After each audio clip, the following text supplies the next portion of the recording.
Unmute yourself, Mythos. What is up, beautiful people? It's Wolfbrother Mythos, and this is Wolfbrother Hobbies. Welcome to tonight's show. Uh, Tonight, of course, we're going to do the usual, talking about what's been painted, what's being worked on now, and anything that we've managed to finish up. We'll tell you our usual hobby talk. And the topic for tonight is that the culling continues. Of course, we know if you've seen the news lately, you know some units have been removed from the upcoming Orc Codex, and of course, there's more anticipated to be removed as we move into the Space Marine Codex next. And 10th edition was known by a lot of people as the edition of loss because so much was culled in 10th edition. You know, that's when all of the legend stuffs got ripped out and sent to legends. all the 30K, well, rather all the 30K stuff got ripped out and sent to Legends. Now, some like the Chaplain Dreadnought had been ripped out beforehand. That is when they went full, ripping out of all the 40K units, and of course anything that didn't have a model. That trend continued, and then 10th edition really kind of saw most of everything else that was fine cast be ripped out, and just in general, things were removed from codexes to make room for more. Which, of course, people feel a little, up and down about, because it's great to make room for new stuff, but at the same time, many of us have some of these models that we've had for forever. We put a lot of love and attention into them, and to lose them from the greater codex feels bad. Most of them are supported still in Legends, but it just doesn't feel great. And we'll talk about all this more later as we go through the units in the Orc Codex that have been removed. But yeah, that's kind of the theme of tonight's channel is, what else, what units have been culled and what else can we anticipate losing in 11th edition? Is it going to be as big of an edition of loss as 10th edition was? It doesn't seem like a massive chunk that was removed from the Orc Codex, but it seems, it's enough to make you start wondering. Anyways, how you guys doing tonight? John Paul, good to see you. Good to see you, my friend. Isn't all that? I thought so. It's funny. I like the name there because John Paul, or Jean Paul rather, is the name of Azrael in Batman. The most brutal Batman that ever was the Azrael Batman.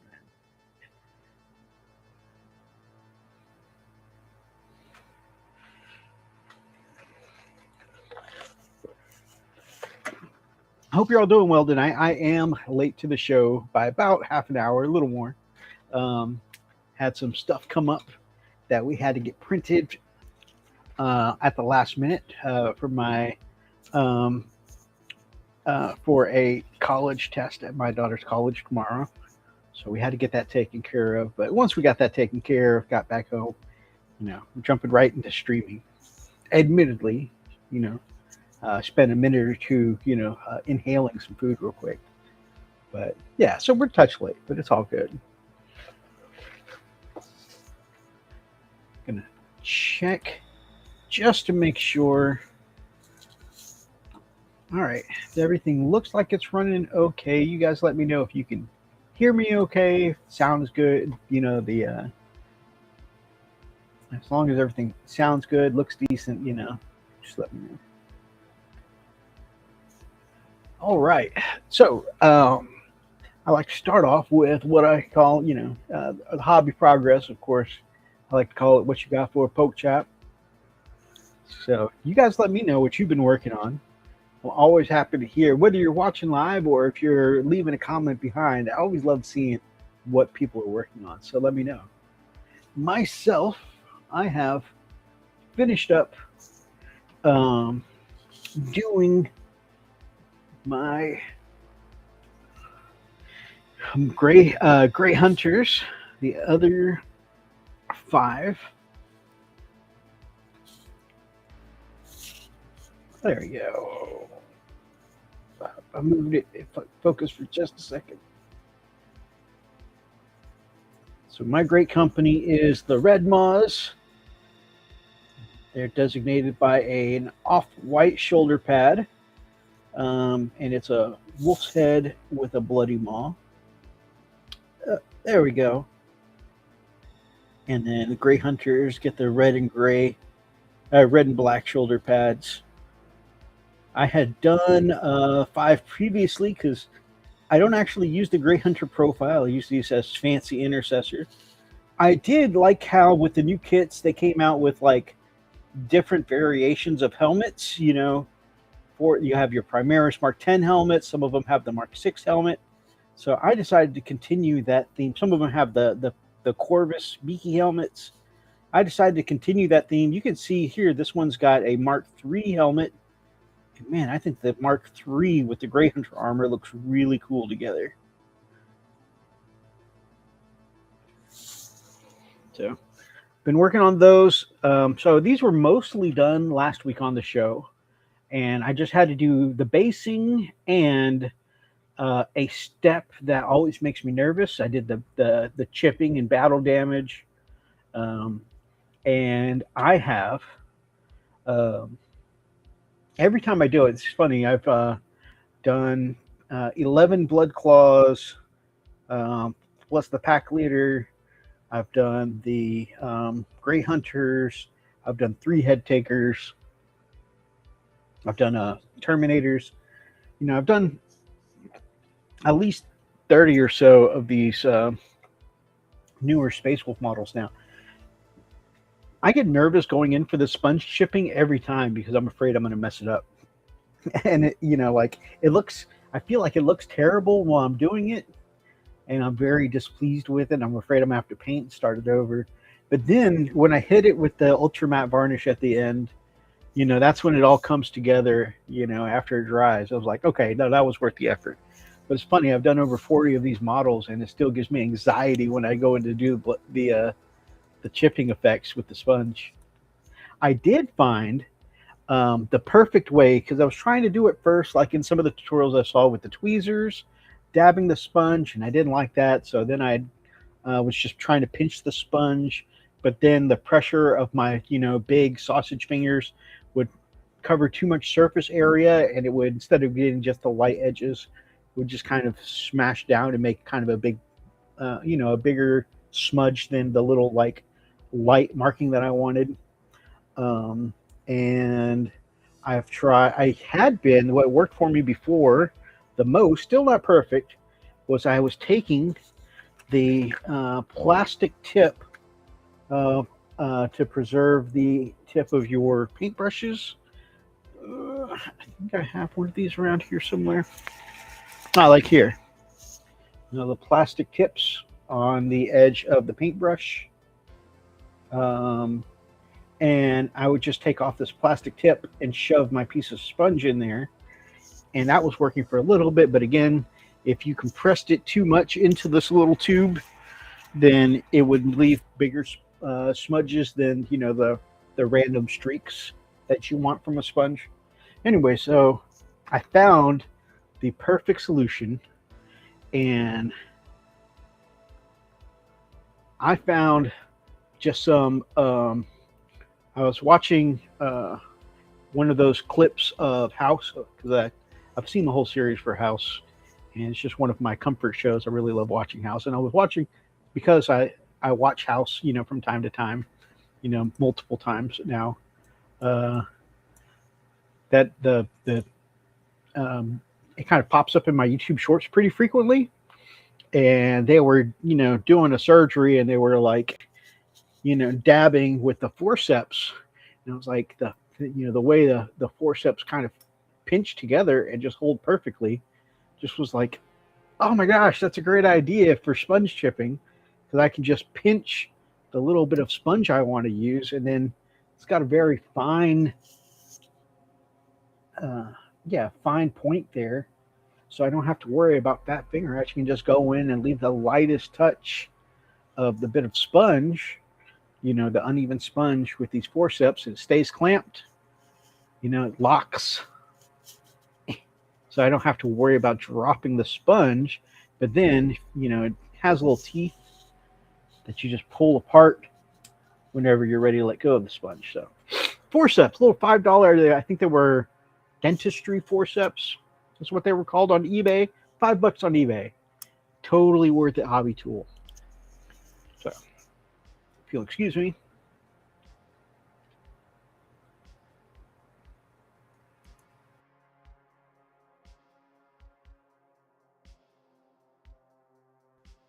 Sorry about that. I just felt that sneeze coming on.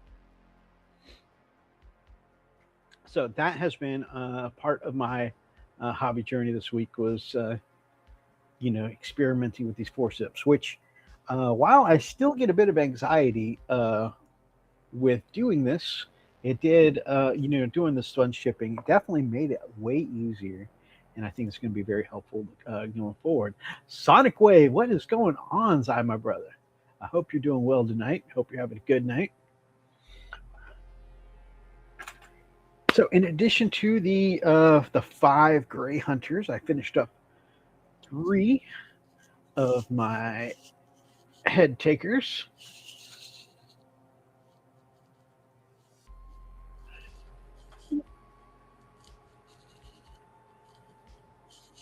You block out my face again. Use the coffee cup like I did a minute ago. That would seem to work out okay. Or it could just focus the coffee cup.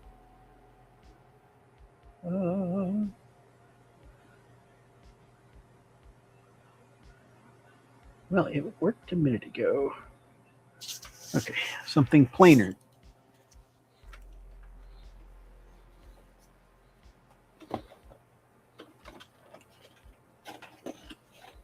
What about this plain brown background? Huh? One would think I would have learned to do this by now. Okay, well, apparently that's the most it's going to focus.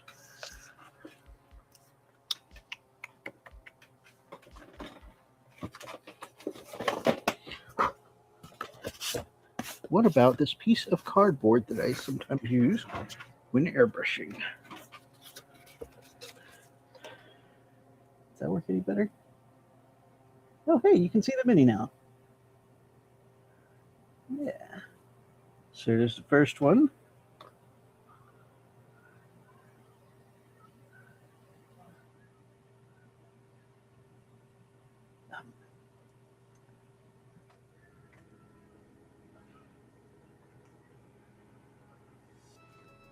Gonna mess about with my focus for the entire show.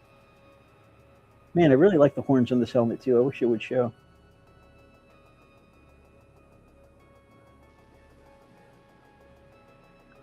I love how, the cardboard was taking up most of the screen and it was still trying to focus on my bald head above the cardboard. Okay, well, I will do one of my little 360 showcase videos and show you guys in the YouTube shorts after the show. Maybe I'll post it tomorrow. All right. Well, at least I got that focus okay. You guys can see we're off to a really technically savvy show so far. So, yeah, that's my finished pile for this week. 5 Gray Hunters, 3 Head Takers. I'm not sure what I should do next. Part of me thinks I should go ahead and do these converted head takers next. I think that might be a good choice. So that way I can have the full squad of 6 painted and ready to go. I need to go through my Space Wolf bits and find a little trophy for the top of their backpacks, though, because I was noticing as I was varnishing these, all of the GW ones have a little trophy thing on top. They're not all the same, which means, I can use some different Space Wolf bits. One is like a wolf head. One is one of those gems that are all across their armor. And one is a wolf skull. So, I can probably find a few Space Wolfy bits. In fact, I think there are some backpack toppers in the classic Space Wolves Gray Hunters kit from 7th edition, or possibly even before that. But I have an extra one of those, so I'll probably go through and get some of those trophies off of that and mount it on. So that is the finished stuff for this week. And I will probably do those other head takers next. And so this is mostly the same as you saw it last week. I did go through and do some additional layers of highlighting and deepening the shadows and the recesses. So I worked on the blue a little more. I finished the silver in the background, but then it looked so naked with just all silver.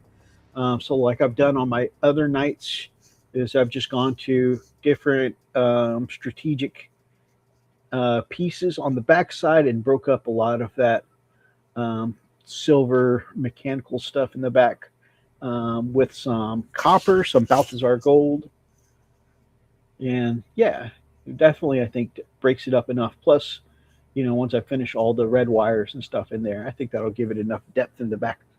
Gamesburger, good evening, my friend. I hope you're doing well. So, while it looks basically the same from the front, just a little reinforcement of color and some of the shade spots and highlights in the back, I've done some work this week. So that is my work for the week. 5 Gray Hunters, 3 Head Takers, finished up, that is. I have not start to finish. And then some more work on the Destrier. What have you guys been working on? Hey, miniatures paintbrush, my brother. Oh, I think I have a message from you. Yes, I can send you the link, good sir. And also, I don't know if it helps, but if the invite is the same URL every time. So if you want to save it in the future, then you can just hop on in without even having to ask.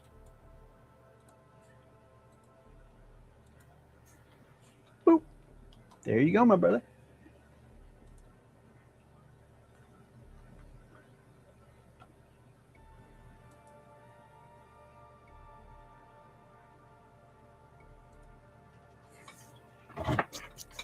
Awesome. I get to hang with my bro tonight.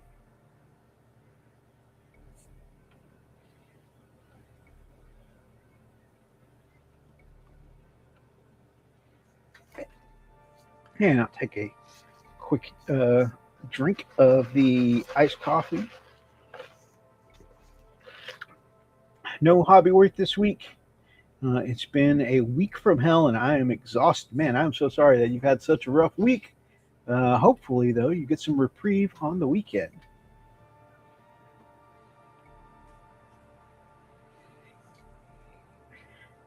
No work for Zai either. Probably going to do some work next week, hoping to get either the Stern Guard done or the LRR, Land Raider Redeemer, started. Nice.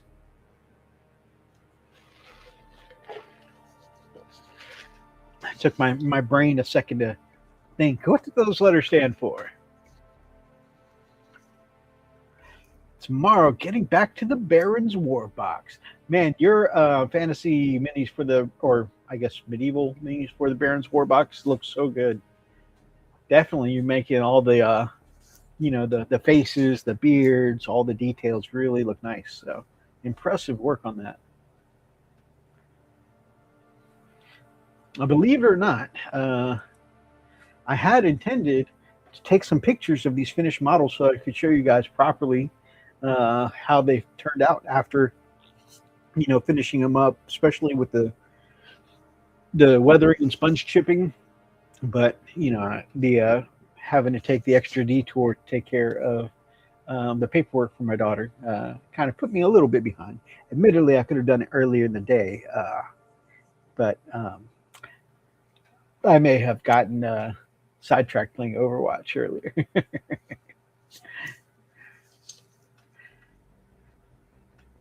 So that is kind of on me for waiting until the last minute, to be honest.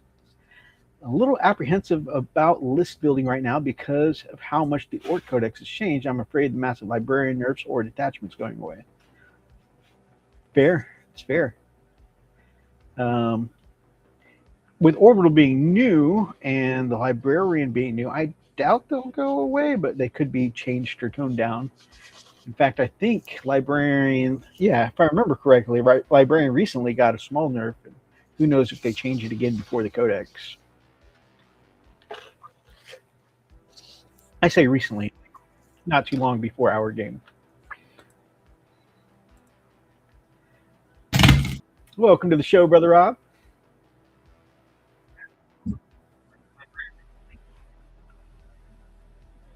Hey there. Hey there, brother. How you doing? Hey. All right. I was watching a stream. I was like, wait a second. Let's say this this link. I don't save it, but I'll save it somewhere. Right on.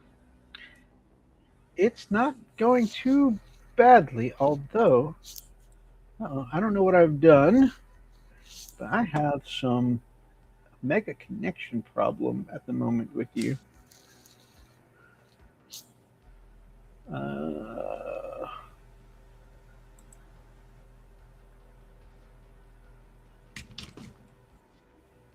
There's a lot of lag and screen freezing going on. Hello, everyone.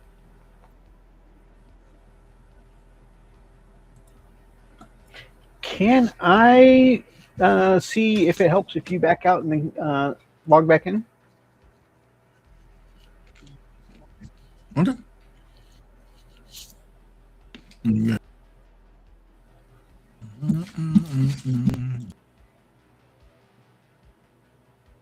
Oh, that was strange. I'm not expecting a librarian's library update, but maybe it hits the librarian himself. Oh, that's a good point.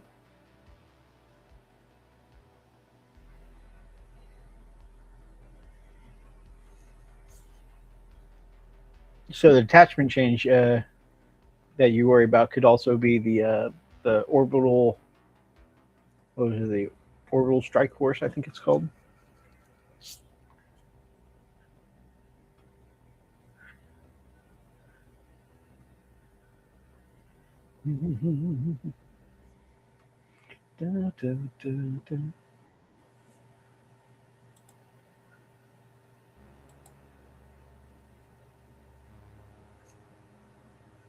Welcome back, brother.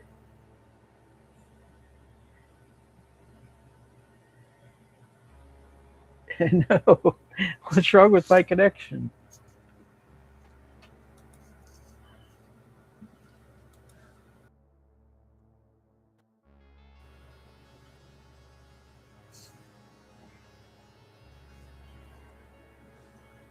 Okay, I'm at full bars.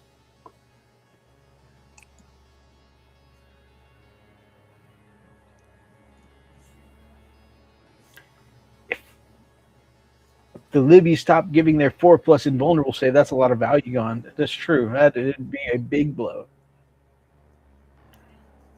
Oh man, especially I know some of the 4-up invulns this edition have been changed to just a 4-up invul versus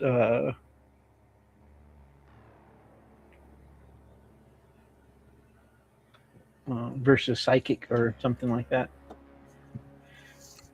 All right, can you try to say something again, brother?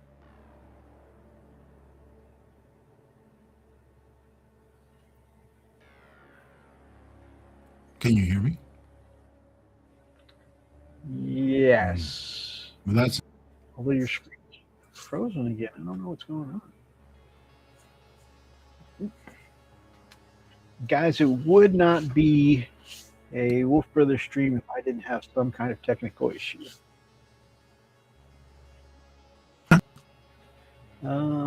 Let's see. What can I do to fix this? No, don't leave the site.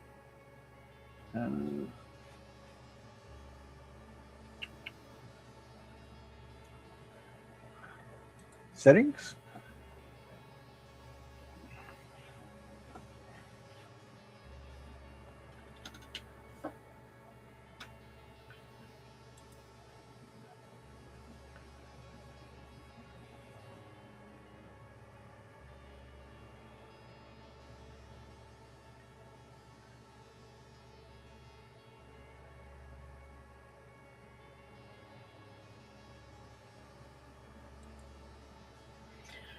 Well,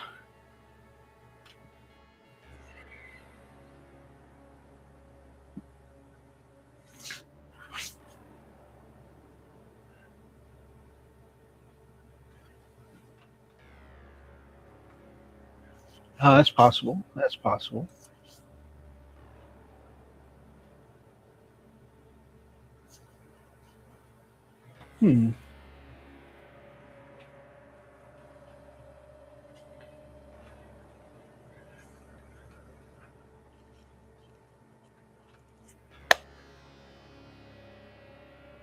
As Nightbot has just said, if anyone hasn't seen Brother Rob's Wolf Priest tutorial, definitely check that out at the link suggested. Rob's still really still. That is a shame. All right. Hobby update. Other hobby update. My wife and I finished House of the Dragon this week. And, oh man, it is such a crazy season. And it's just like, you want the answers, but now I got to wait another year to get those answers. It drives me so crazy. Huh? The next season isn't scheduled till summer 2028? Oh, I got to wait 2 years? See, this is why I usually don't watch stuff currently. Oh, okay. I'm so sorry to hear that, Brother Rob.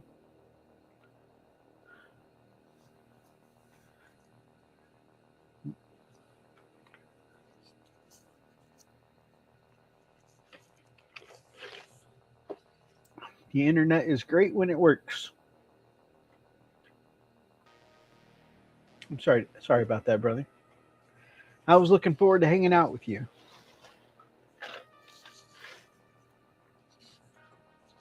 All right.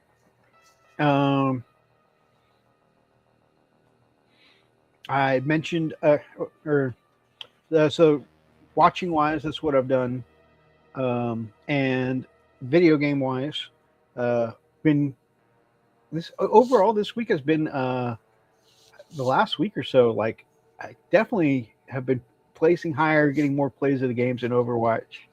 That's been a lot of fun. And then I finished up Fallout New Vegas, and then I was like, okay, I should probably switch to another game, and I just wasn't finished with the Fallout vibe. And I looked up when did the Fallout 3 and New Vegas remakes come out, and that's another 2 years away until the Fallout 3 remake comes out. So then I went back to Fallout 4 and started another playthrough because I decided I just wasn't done with Fallout yet. I also have 76. I suppose I could give that a try.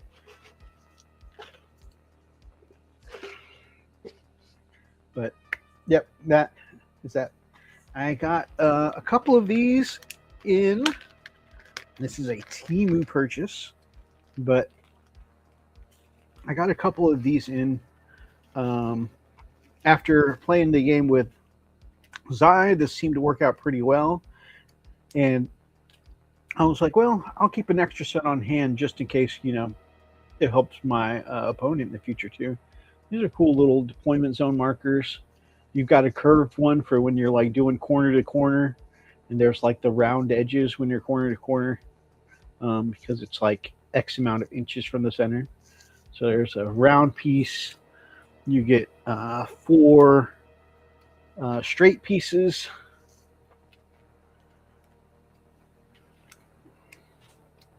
For your deployment zones. And then, of course, you have 2 corner pieces. So it's a neat little set, again, from Temu. Temu, AliExpress, where I could just get some little, like, hobby peripherals. Like I got some neat wound counters from there that I showed off on Instagram. And now I've got these deployment zone markers, which are pretty neat. Because I had been using, just dice, and I started developing a bad habit of picking up one of the dice to roll stuff like, who's going to deploy first, attacker, defender, who's going to take first turn, that kind of thing. And then I look down and I've messed up my deployment zones. Or sometimes I get clumsy and just knock over the dice. So I was like, okay, well, I saw those on Temu, and I just happened to be like, that would be neat little deployment zone markers. Is it necessary? Not at all. Not at all. But I don't know. I just enjoyed using it last time, so I grabbed another set.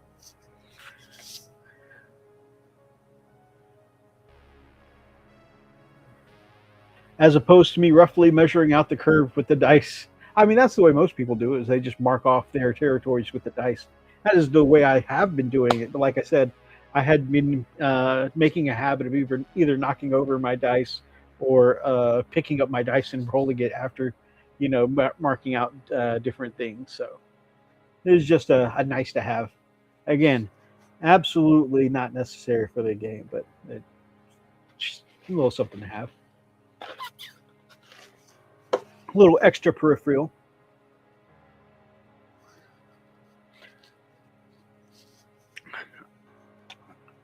Well, since I started the show so late tonight,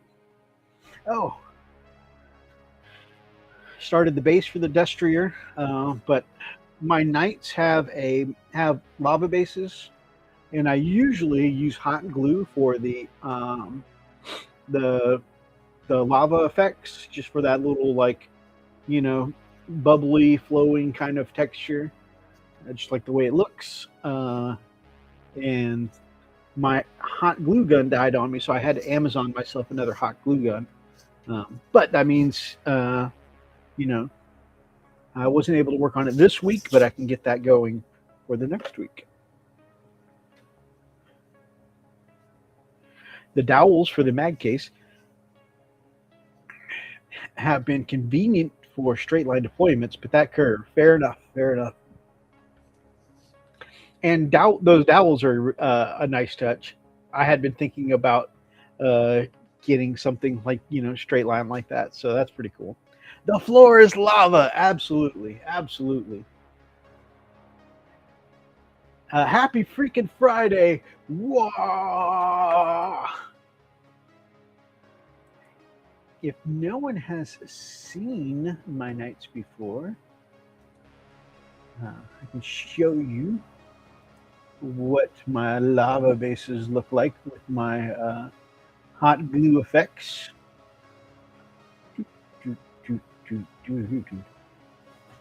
Here's my Atropos. Nope, that is the Mega Tread.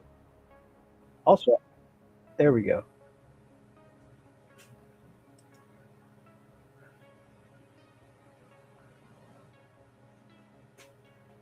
Also, I posted the Atropos. Did I not do the armatures? I will have to do a video for my armatures. All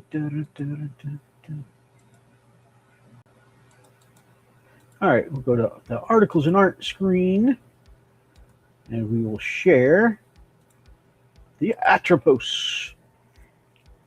So this is the color scheme of my knights and the magma bases I tend to do.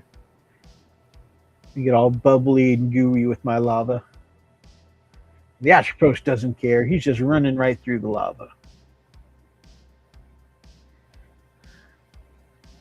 TGIF for sure.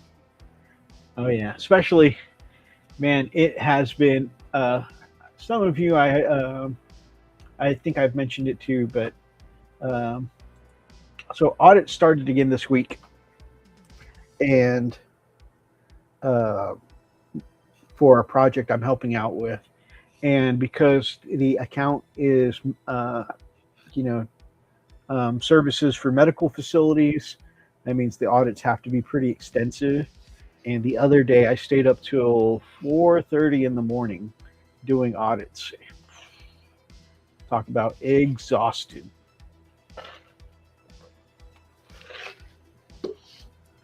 So it has started, the craziness has started returning this week. And then, so I shared, if I can just go on a work rant real quick, I had shared with you guys that, I was deployed for a special assignment in California, because I'm a corporate security manager / security advisor.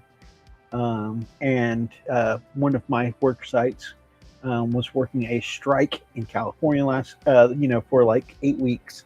We went and we were helping with that. And the reason I had to go out so many times, normally a person in my position and not a local position would go out there, is for, we liaison with the clients, because again, I'm a corporate manager, right? And so, I would liaison with the customer to set things up and stuff like that, schedule things out. make sure our resources are in place, and that that kind of thing. And I would help run the beginning, and then after that, usually the the local representatives take over. Well, I had to go back out so many times. I was there the majority of those 8 weeks at my position because I kept having officers do crazy stuff, and I mean crazy stuff, like uh, you know, clocking in and going to their cards, sleeping for a couple hours, or hiding in like a janitor's closet to sleep. One guy literally came in an hour late, clocked in, put on his safety gear like he was going to patrol the facility, and so put on a show of it really. Marched straight to the lunchroom, and there was like 3 or 4 cameras in the lunchroom. Literally sat underneath one of the cameras, like full on, like he like almost as if he intentionally made himself the center of the camera, and put his head down and went to sleep for 3 hours. So of course somebody reported, you got one of your officers sleeping in the lunchroom. So we pulled up the camera, and yeah, that full 3 hours from the time he clocked in to the time that we caught him was under that table. Dark Light Dreamer. Anyways, the way that relates to this week, my Gripe Fest, is that okay, so I just fixed all those problems. Unfortunately, for an 8-week project, we had to let go of like 8 of my officers because they're doing crazy stuff. And one of them was, certain extracurricular products are legal in California, but many workplaces require that you have to have a drug test and that you don't be under the influence at work, right? One guy was at work and was working fine for the first half of his shift. For his lunch break, went to his car. Again, it doesn't matter if you're on the clock or not. It got lit up in the middle of his shift, came back toasted, absolutely toasted, and then decided to steal food from the client's facility and was walking around with it. And this stuff stays locked up with cameras everywhere. There's so many cameras at this facility, y'all. And then when somebody asked him where he got that, somebody caught him. He goes, "Oh, they gave this to me." So, there's always okay. Well, give me a name. They gave this to me, man. Who gave you this? They did. Who? They gave me this. And yeah, so toasted he couldn't give us a straight answer. And of course, we went and pulled up the footage, and of course he's there stealing stuff because he has the munchies. It's crazy. Well, the reason all that relates to this is finally I'm thinking, finish that California project. Things are fine. Things are going okay. Back on the East Coast, one of my officers, somehow a thief managed to sneak on site, and they stole a whole ass tractor, a whole ass bobcat, and they stole it by driving it out the front gate. I don't know how they got in, but they drove out through the front gate. A whole ass bobcat. Stress this week, people. Stress. People at your job continuing to deal psychic damage. Yes, right here. The part of the brain that stores stress. It's all psychic damage. Anyways, an entire tractor. Yes. That's just what blows my mind the most. How'd they sneak that out? Literally through the front doors. You can't make this stuff up.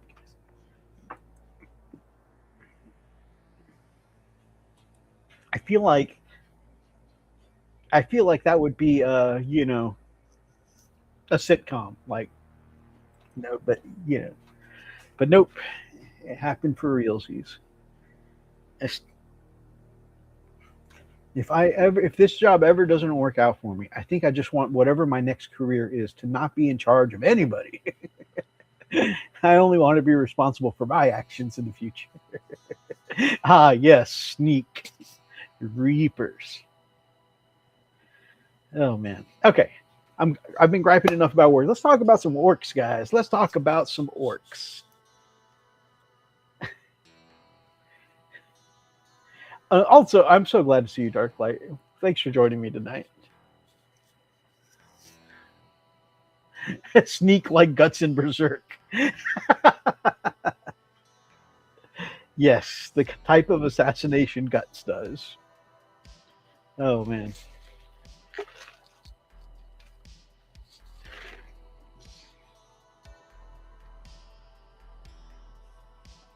That is why one must consider the right tool for the right job. Right, Darklight?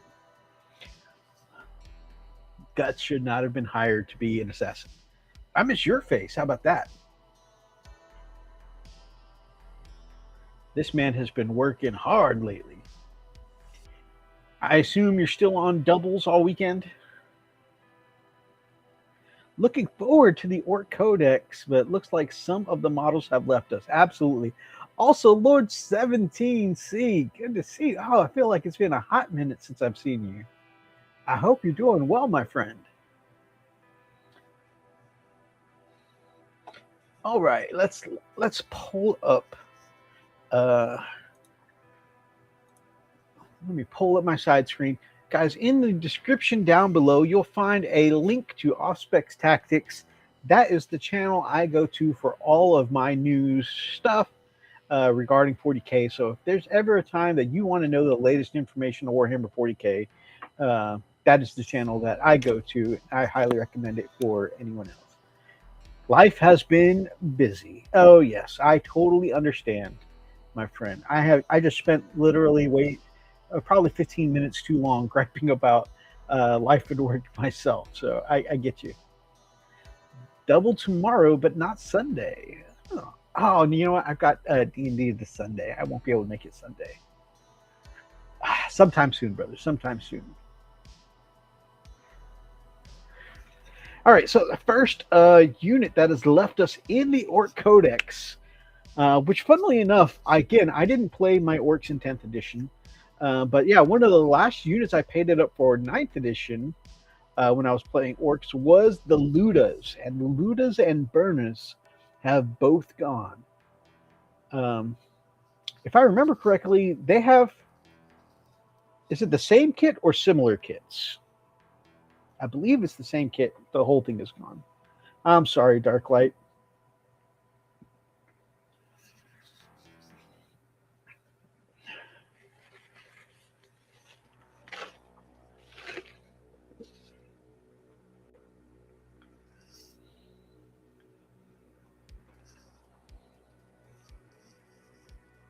Man, I didn't realize if I hadn't just committed earlier, I would totally, come visit. But unfortunately, I already committed to Sunday. So Ludas was one of the last things I finished up for the Orc Codex in 9th edition. We'll get there, my brother. Absolutely, brother. Ludas were so cool before. Now, granted, they were cheap recently in 10th, I'm told, and they were cheap at the beginning of 11th. Not as good in 10th edition, my understanding. I think it was the low AP. I think they were stronger in previous editions. And kind of reminds me of what they've done with the Humble Tactical Squad, whereas like at the beginning of 9th, they were okay, and then they kind of like got worse and worse throughout, by the time 10th came around. And then, and now they're about to leave, and it's kind of like they've kind of made it a step down to make people less worried about losing the units. Tacticals, they've made them cheap. They gave them virtually no special rule. They're not very good, and very few people as a result are going to miss them where they're gone now. They've softened the blow by making you less likely to want to take tacticals. And I feel like they've done that here with the Ludas as well. They made them less good in the previous edition, and this edition they've just removed them from the codex entirely. But I don't know. I don't know what to do with these massive guns that I've painted up. I might, we'll probably repurpose them. I might, I'm thinking I'll probably try and use them as just extra big flash kits for the minute. You know, we'll see how that goes. If my opponent's okay with them not being so WYSIWYG. I mean, a Luda's gun is a big fancy gun. A flash kit's gun is just a fancy gun, right? So it shouldn't be an issue. But like I said, I'll have to make sure to check it out with my opponent. That's my thoughts so far. Is to use them as fancy, bigger flash kits. And then the one that I really kind of lament is I had been wanting to pick up burners because I wanted to do the burners in a truck, open top, so you can have yourself like a cheaper redeemer kind of combo, park it in the center of an objective and just have a whole bunch of flamer shots waiting to overwatch somebody. I thought that'd be pretty cool. Thought it'd be a good mid-table unit, but with Scorchers going away, oh well. I missed, we lost some more stuff last edition, right? And the Mega Dread and Mecha Dread, that's another thing. I really enjoyed painting up the previous edition and 9th edition. And then last edition, we lost the Mega and Mecha Dread. And so I was just telling Fish a few days ago that I think, because they're similar size to a Morkanaut Gorkanaut, I think I want to get the missiles and the big shooters for WYSIWYG weapons.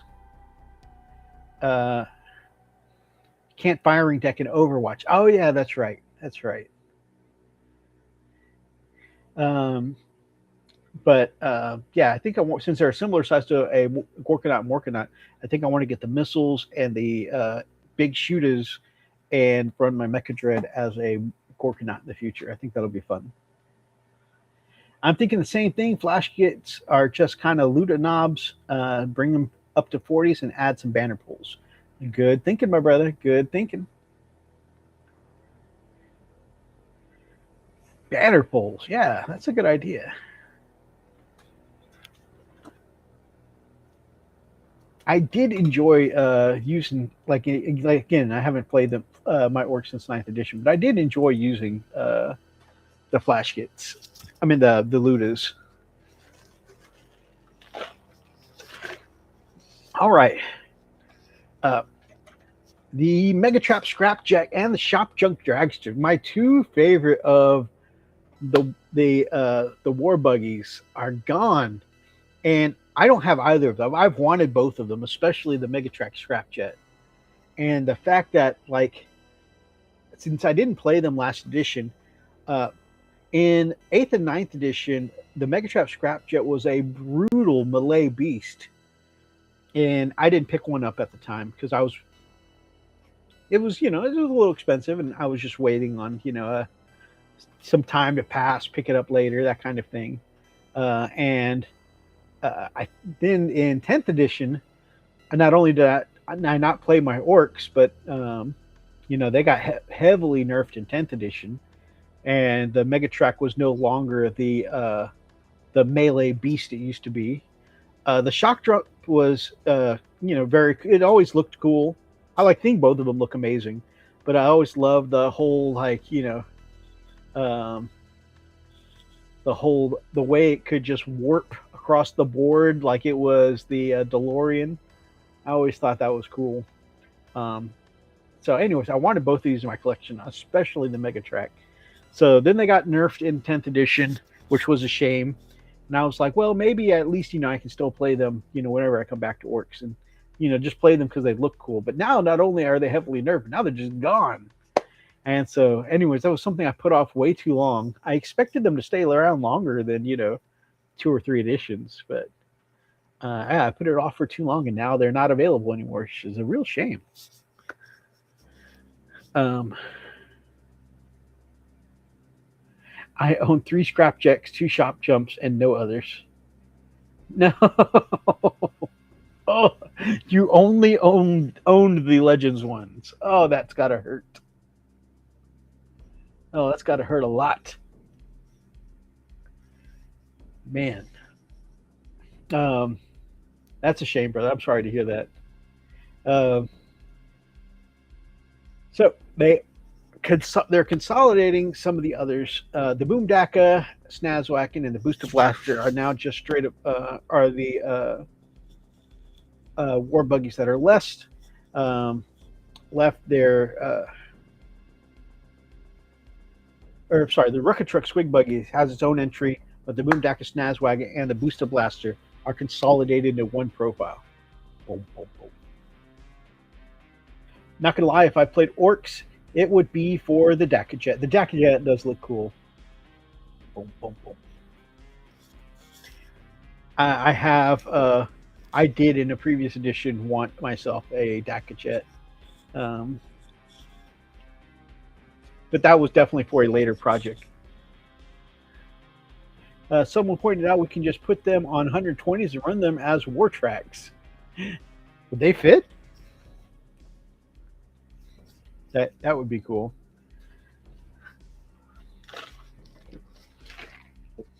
But not gonna lie, I really wanted to play the 8th and 9th edition scrap check where they were just brutal melee vehicles. Speaking of which, speaking of vehicles that have gone, I'm going to throw it to a 10th edition loss, where in 10th edition we lost the Battle Wagon versions that were the Bone Breaker and the Gun Wagon. Obviously, the regular Battle Wagon stayed, and you could piecemeal, the roller and the gun on top, but being still just a general gun or battle wagon, it was like you could get the pieces of each, but not be as good as either, right? Um, but the gun wagon variation is back now with the new codex, and the gun wagon is cool. It's always been nice to have the big like double cannons and lots of big shooters on top. That's going to be cool. So I'm excited to see that that's back. But my favorite variation was the Bone Breaker, again, the melee beast version of the battle wagon. And I have so many good memories of my Bone Breaker battle wagon, just getting in there, especially with the red roller enhancement, and just shredding stuff, running over other vehicles, monster truck style. It was so cool. And it's just, it was a melee beast in combat. And then now that it's just a generalized, battle wagon with none of the Bone Breaker's profiles or abilities, it's just like, it's okay. It'll do. But you're really just taking it for the transport capacity. And, it's no longer the gun wagon has an identity. The Bone Breaker has an identity. They have their own distinct battlefield roles. But when you just have the generic battle wagon, it's like, okay, it's here for the transport capacity, and that's it. So anyways, we do have the gun wagon back. I am thankful. I just wish they'd bring back the Bone Breaker. Another model we've lost this edition is the Werboy. That is the one with the big goggles and the lightning bolts on the back. And you can kind of see him on tonight's thumbnail. And he is the Beast Snagga's version of a Weird Boy. And that is crazy to me. Again, just at the end of 9th is when the Beast Snaggas came out, and already a Beast Snaggas character has gone to legend. How crazy is that? Like, again, you would expect him to last more than 2 editions. That is absolutely crazy to me. Like, just I mean, okay, like, you can kind of understand the older models, like the Ludas and Burns. They're iconic, but like they're some years old now. Okay, you kind of expect, okay, well, they are phasing out a lot of the older stuff all across many armies, sure. But like, again, the Beast Snagga box set just came out like the end of 9th edition and already gone. That is, nothing is safe, guys. Nothing is safe. No matter what you invest in today, whether it's a new model or if it's an old model, it's got a limited shelf life. And what's really crazy to me is when I first got into this game, 7th edition, and I know the model for GW has vastly changed since then. But the older guys at the game shop, the thing was is that, it was like everybody used to say, yeah, I mean, when they're like, when you're asking the older Warhammer guys at the game shop, about the hobby and investing, back when, I'd had, just like a couple of squads, like my Grey Hunters and one squad of Grey Hunters, one squad of Blood Claws, a squad of Thunderwolf, and 2 Land Speeders, whatever. That was very early.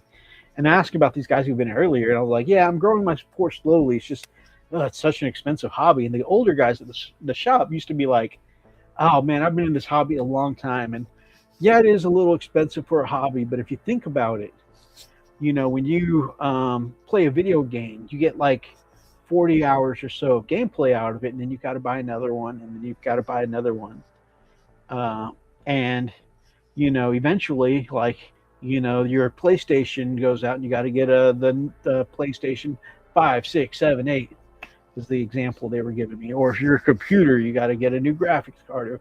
He's like, the thing is about these is that they're kind of expensive now, but I can play all the same. This again, 7th edition. I can play all the same models today that I had, 10 years ago. And I was like, okay, that's cool. He's like, yeah, no matter how much the game changes, your models are always going to be good. That is not the model that GW operates under now. You do not have that sense of foreverness with the current models of GW. So, and again, I get it. It's ever expanding game, ever expanding more models. And they're trying to encourage you to sell, or to buy the newer stuff. So, I heard one person, actually, I think it was Auspex's theory, is that they might bring the looters and burners back next edition, and they're kind of softly discouraging, encouraging people to let go of their looters and burners now, and then they'll bring out a new shiny model of them, next edition or whatever. And it's like, oh, I got rid of my old burners. I guess I'll have to buy some new ones. GW listening was like, oh yeah, yeah, these models are always good. Oh yeah. To be fair, we saw that foreverness was going to the wayside in the Dark Imperium set. While that's true, okay, so with Dark Imperium, I don't know if I would go back that far, because the Primaris was the new hotness at the time, right? But there was no sense of loss yet. So I would disagree that didn't come until later. Because, and granted, that was the swelling, that was the bloat.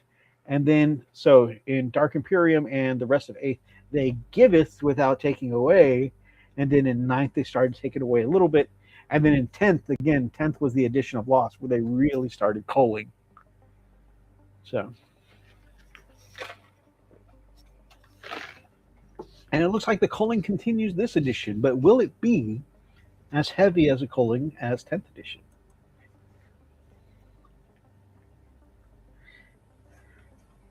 So the Werboy is, I should clarify for the Werboy, he is a new model, and I have been complaining about him being removed as such a new model.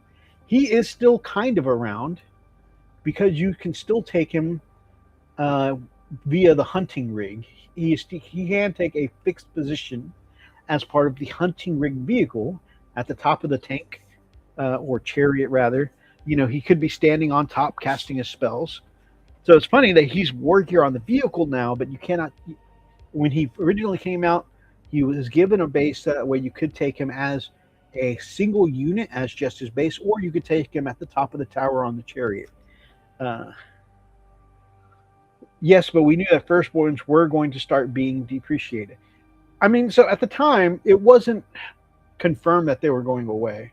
but you could kind of see the writing of the wall. So if you wanted to infer at the time, yes, but I'm just saying the sense of loss hadn't occurred yet. That's all I'm saying.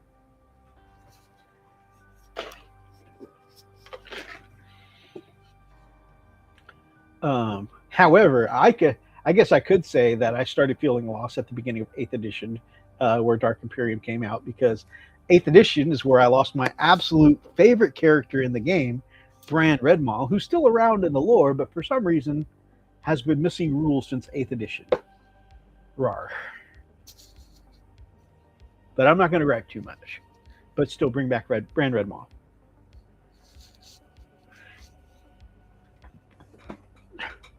So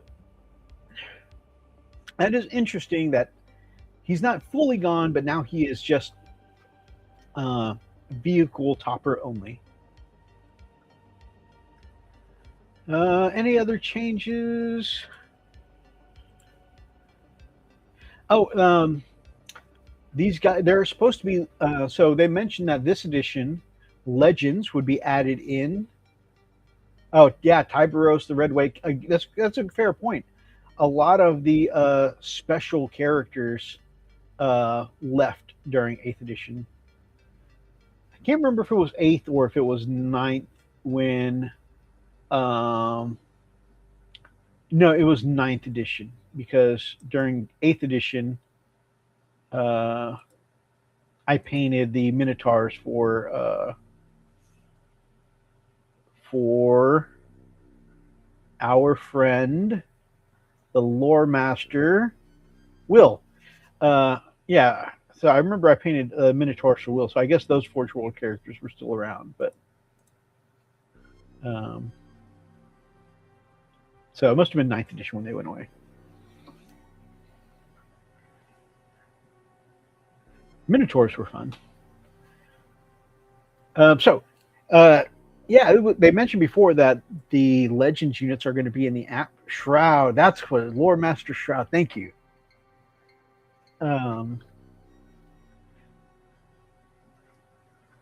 man.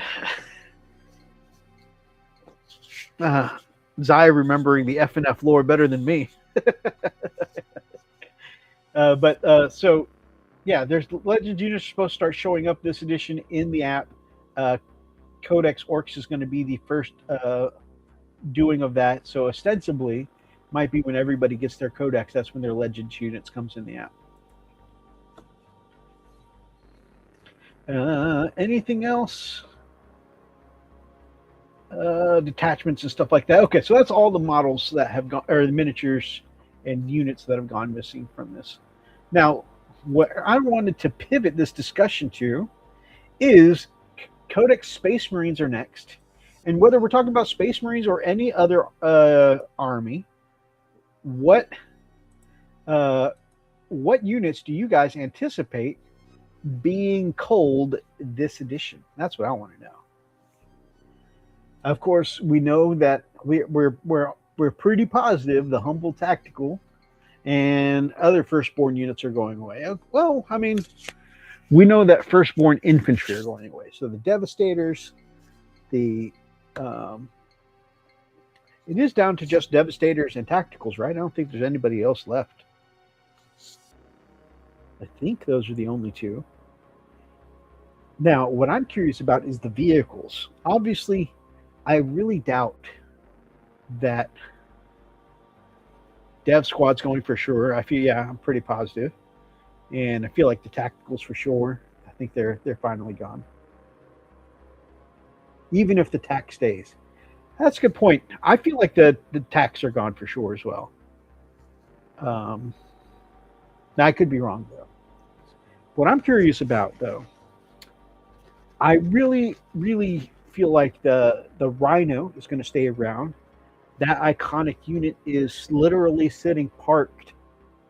The tank works. The tank is still drivable in front of Warhammer World.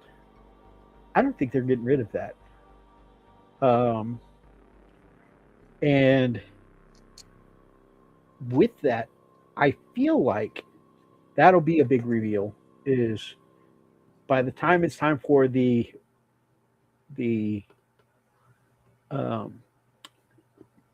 Space Marine Codex to come out, I feel like that's going to be one of the big reveals. It is a Primaris-sized Land Raider, or not Land Raider, Rhino. Just redone, but true to form, like the Drop Pod, where it is just an updated model. The Vindicator and Whirlwind can't go. The Vindicator still melted. I really hope so. You know, it's funny. I painted up a Vindicator for my Ultramarines, never used it. And I have one for my Iron Warriors. I haven't touched it yet. If the Rhino stays, it's rescaled. Oh, yeah, that's what I'm thinking is that I feel like they'll do like they did with the Drop Pod and upscale it slightly, but like aesthetically keep it the same. Because I feel like if they update the look of the Rhino, people will revolt, right? So I feel like they'll rescale it, you know, slightly like the Drop Pod, but keep it true aesthetically to the original.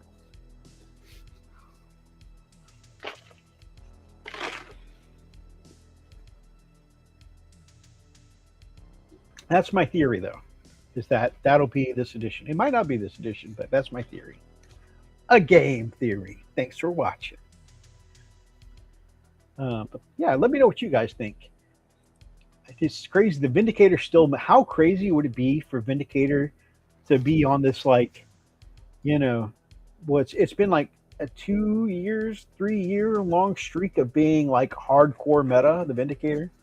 I think at least a 2-year streak of being hardcore meta, and just suddenly they pull the rug out from under us and you know, they strip it out of the codex.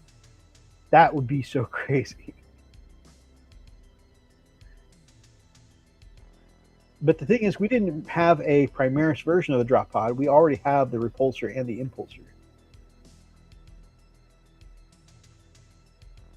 I mean, while that's true, I feel like the Primaris will finally figure out how to get in the Rhino. And that is just because, like, looking at Warhammer World and the amount of money that they put into making a drivable tank, you know, and parked out as part of their brand. That was a major branding thing. And plus, it's so iconic to the brand. I just really feel like there will... that imagery, that symbolism, I feel like they're not going to depart from.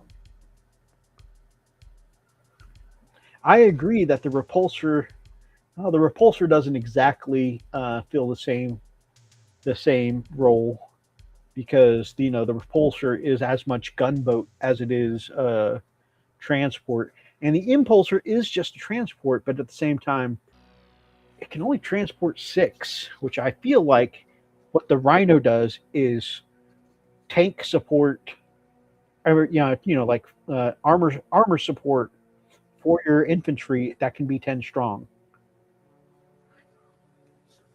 Getting a Primaris scaled Rhino would just be roll bloat. Possibly. I think it's just so much part of their branding that I don't see them relinquishing. Even if they get rid of all the firstborn infantry, I don't see them letting go of the Rhino.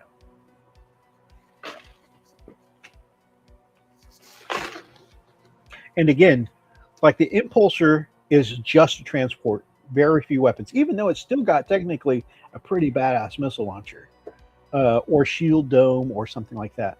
But I feel like the Impulsor doesn't fit the same role because it fits 6 people. I feel like something that can fit up to 10, like a Rhino, or I think these days it's like 11. Yeah, I think something that fits a full squad of 10, like the Rhino, is still something the Primaris are missing. The Repulsor does that, but the Repulsor is more gunboat than, you know, as much gunboat as it is.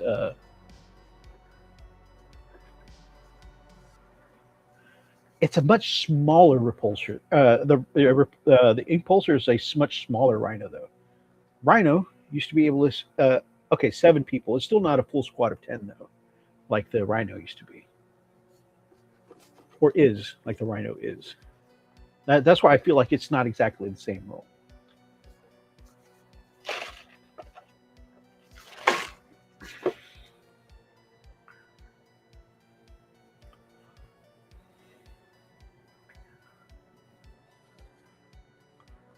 So, but that is a good. It does make for a good debate, though.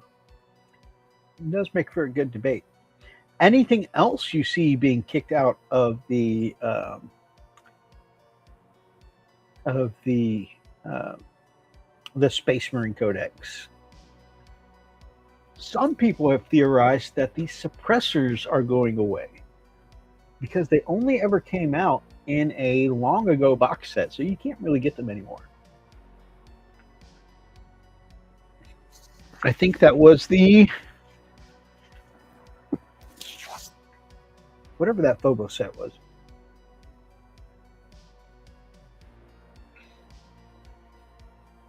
But yes, suppressors are hard to get your hands on now. They are a very almost, non-existent model. They've been out of production for a while. I have a feeling they might be cold as well. So if I had to say, my thoughts so far are tacticals, devastators, suppressors.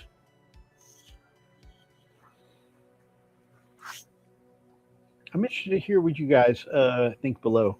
Anything else that might be cut? Oh, of course, I think Contemptors are still... No, Contemptors are out. Oh, the box dreads, the classic box dread, I think, I'm pretty positive going to be removed from the Codex. Yep, exactly. We were on the same wavelength there. Which makes me worried about these special Space Wolf Firstborn dreads. I'm afraid they might get the axe, even though, they come with a Blizzard axe, But for sure, I'm pretty sure the good old box dreads are gone. So that's, what's that? 1, 2, and then I said suppressors and dreadnoughts. All right, can we think of a fifth thing? I feel like 5 cuts probably, a top 5 list rounds out nicely.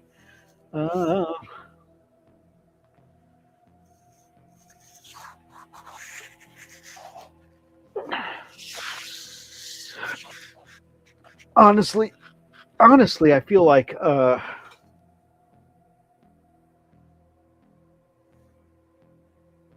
you have Bjorn. Ben's gonna stick with y'all for a while. A lot of people think this is the edition we get a new Bjorn, so I'm not sure. A lot of people feel like that's coming this edition. I will be interested to see though. I think for the 5th one, I feel like personally, there's an overlap with the Phobos Lieutenant and the Reaver Lieutenant, and I feel like that can just really be combined into the same profile. Personally, having a lieutenant that can only goes with Reavers just sounds silly. If you had multiple styles of Reavers, that would be one thing, but I feel like they should get some kind of combined profile. Man, the Reaver is one of the coolest looking lieutenants, but it has the worst stats. So, yeah, that's 5. Phobos Lieutenant, Box Dread, Bike Chaplain. There's a Primaris Bike Chaplain. Yeah, I have a Primaris Bike Chaplain in my White Scars. And I converted one up for Freak back in the day.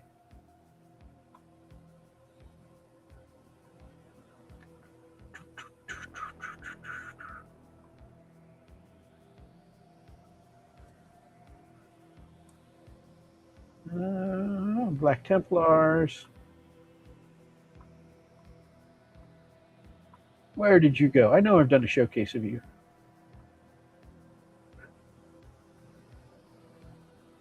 Have I not? Yeah, I am slack-lacking.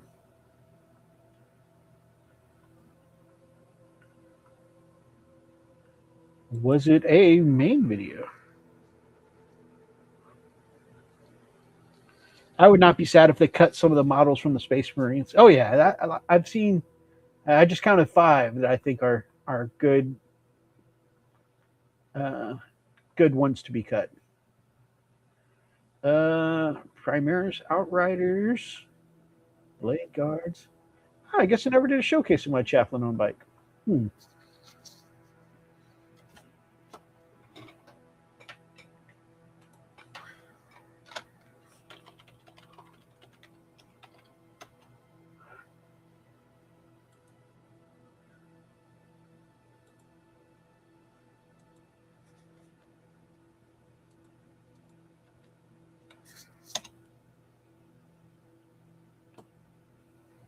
All right, there we go. There you go, Zai. There's the Primaris chaplain on bike.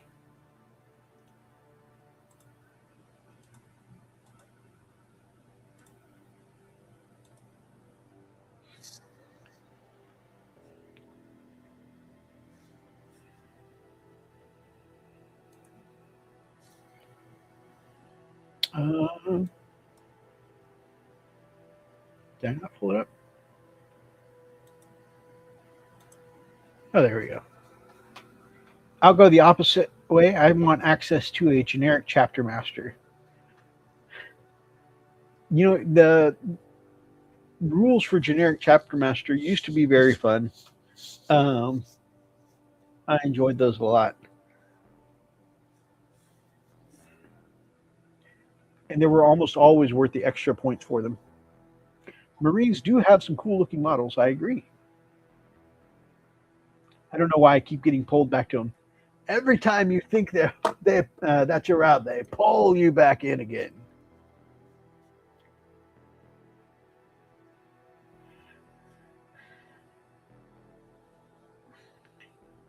I really want all captives to have a 20-point upgrade that gives them the chapter master keyword and generic aura buff. Ah, the good old 8th edition days.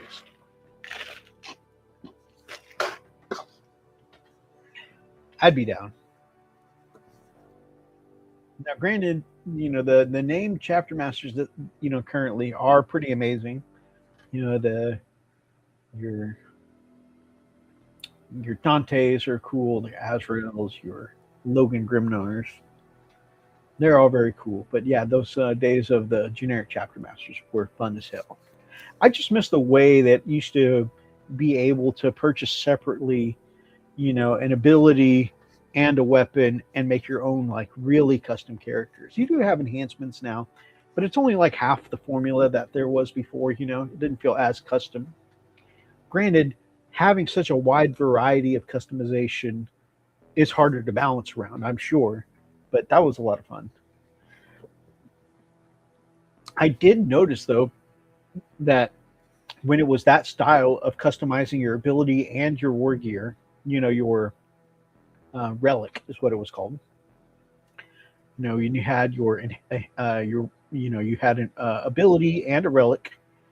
I was more likely to like make myself, you know, like make a generic, you know, character and give it a name and like, you know, give him a story. But this way you have the option for a Gravis or Phobos chapter master. That is something I would like, by the way. I love Gravis armor. Gravis armor is my favorite. I would like to see a couple more of Gravis options. You know, like how badass would aggressors be if you could get a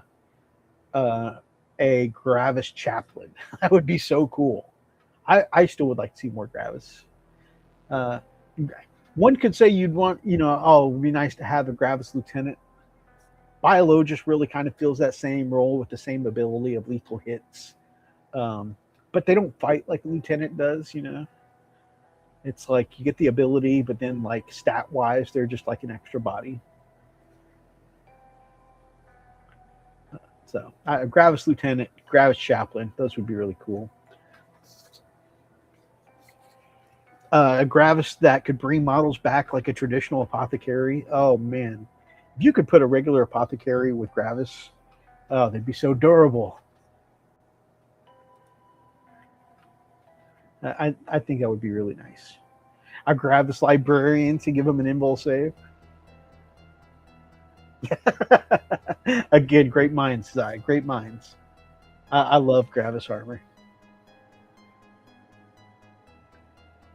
All right, so those are some things that could be cut.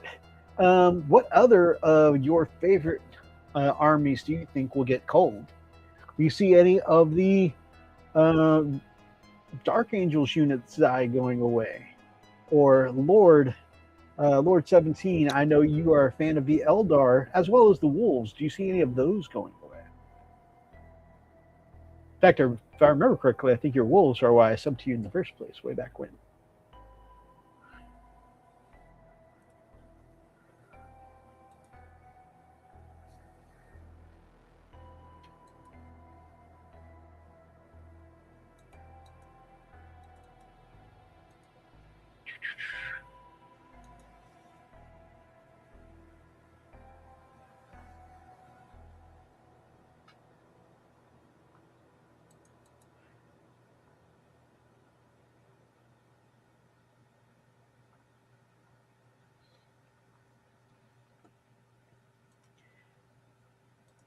The Dark Talon and Dark Shroud.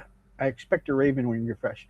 Yeah, the Flyer and the Speeder are definitely. You know, I actually liked last edition. I thought the Dark Shroud. I used that with my White Scars quite a bit to get that. You know, use cover and the -1 to hit. I thought stacking them gave my tanks and stuff some really nice durability boost, or even flying the Dark Shroud amongst next to my Xiphon Interceptor, the coolest flyer in 40k. And yeah, so all of that -1 to hit from the Dark Shroud really gave my stuff some durability, but this edition, since cover does the same thing now, and you can't stack with a cover save, the Dark Shroud loses a lot of value. From Eldar, I don't see anything going away. Okay. I think they've done a really nice job lately updating their sculpts. The Banshees, redoing the Banshees and the whatnot. Hope they get some more love and finish updating their range as well.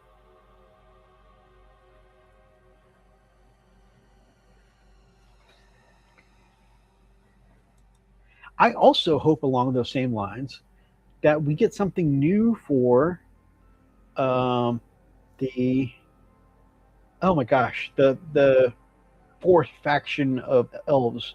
You got your Eldar, Dark Eldar, Yanari. I hope they do some more for the Yanari, because I have my brother's Eldar army and I have my other brother's Dark Drukhari army, and I would like to just combine those into a Yanari army. I hope they do something. That was a pretty cool faction that they've really done nothing with. But I really used to like what they did with Yanari. Now, granted, their whole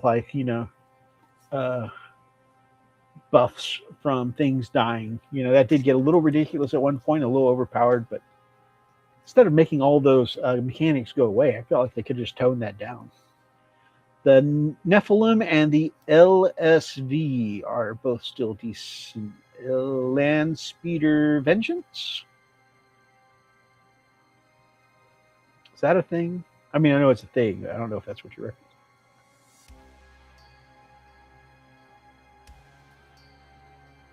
Bedtime. Hope you have a good streak. Thanks for joining, Lord 17. It was good to see you again.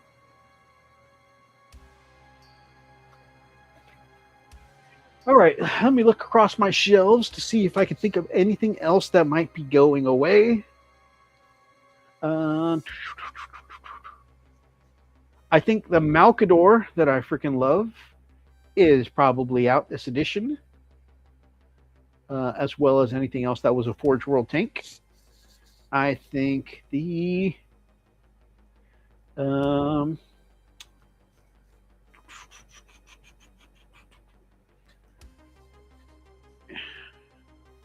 let's see, anything going from the Land Speeder Vengeance. Okay, cool. Anything from Admech? I can't see anything going for Admech.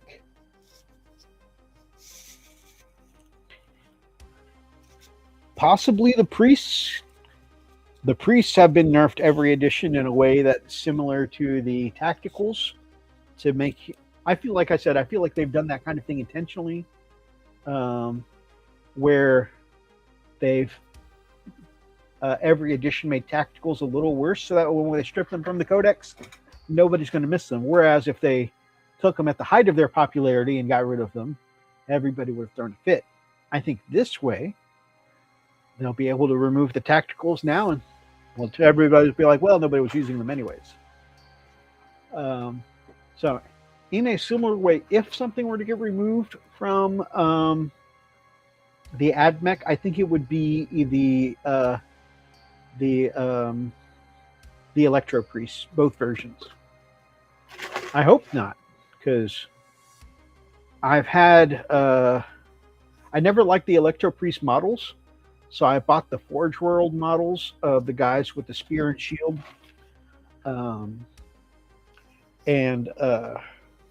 yeah, so I have 20 Electro Priests, and so I don't hope they get rid of them. I really hope they don't get rid of them. They've made them worse every edition, though, kind of in the same way that suggests they're going to get rid of them. So that, yeah, that if I had to say anything, I would think the Electro Priests. I feel like Gene Stealer Cult are too new and too limited to send anything into Legends. Man, with like I was talking about with that Werboy for the Beast Snaggers, I feel like nothing's too new these days. The Electro Priests got a detachment this edition. They do. I just, like you were saying earlier about waiting for Codex Marines to come out. It's always possible that they get rid of the detachment you were using. So we shall see. Now, to be clear, I don't think anything from AdMech is going, but if I had to pick one, I would say the Electro Priests.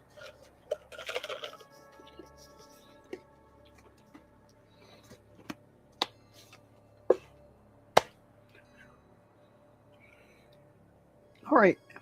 That kind of brings me to the end of the segment tonight, and we're at 9:30, so we're 30 minutes past, but also I started 30 minutes late, so that kind of balances itself out. But I appreciate the discussion on things that might go in the future, guys. If you guys have anything else that you think might go and be culled, the big Culling, let me know down in the comments below. And I appreciate the discussion.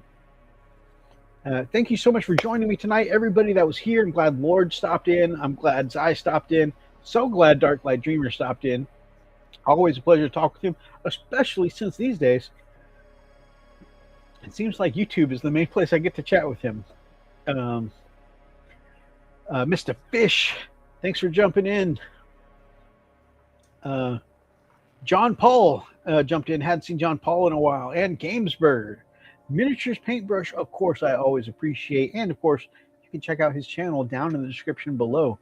Thank you all so much for joining tonight, guys. If you guys like tonight's GSC, only has 7 units, 3 vehicles, and 14 characters. Not enough to really ditch anything. Wow, it's crazy to have twice as many characters as you do units. That is crazy. Is that normal? I suppose it's normal. Space Wolves have a lot of characters. All right, if you guys liked tonight's episode, please make sure that you grab up an axe and smash that like button in the name of the Emperor. Drop me some comments down below and let me know what your thoughts are on things we might lose this edition. And if you guys are not yet subscribed to this channel or any of the other channels I mentioned, and if you're not subscribed to Auspex Tactics, where I get all my news, such as tonight's topic, then we'd really love to have you as part of the pack here at the Wolfbrother Hobbies. So make sure you subscribe. Until next time, guys, stay frosty.